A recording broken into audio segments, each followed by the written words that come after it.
আমরা দেখতে পাচ্ছি যে আপনার সঙ্গে ঈশ্বর আছেন, আর আমরা নিজের চোখেই দেখলাম। কি করে তারা দেখলেন সেখানে বিভিন্ন রকম বিবাদের মাধ্যমে, কিন্তু ইসাকে কোনোরকমভাবে তাদেরকে নিচে নামানো যাচ্ছে না। কিন্তু দিনের পর দিন ইসাকের জীবনে উন্নতি বেড়ে যাচ্ছে। আর সেখানে তিনি বুঝতে পারলেন যে নিচু কিছু না কিছু তার মধ্যে একটা আশীর্বাদ রয়েছে। তো পরে বুঝতে পারলেন যে না, ইসাকের মধ্যে ঈশ্বর আশীর্বাদ রয়েছে। তাই এখানে তো অভিমূলক কিছু লোক গিয়ে সেখানে আলোচনা করলেন। তো আমার প্রিয় এখানে আলোচনা কী ধরুন লেখা আছে, এই জন্য বলিলাম আমাদের মধ্যে, অর্থাৎ আমাদের ও আপনার মধ্যে এক শপথ হোক। তো তাঁরা চাইলেন একটা শপথ, একটা চুক্তি চাইলেন।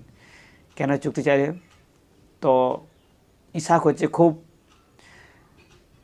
বড় লোক হয়ে গেছিলেন এবং তার দাস দাসী কর্মচারীও বেড়ে যাচ্ছিল, তাদের থেকেও খুব বলবান হয়ে যাচ্ছিলেন। তো সেই সময় সেই দেখে সেখানকার সে অভিমূলক রাজা তিনি ভয় পেলেন, যদি তার সঙ্গে আমরা বিবাহ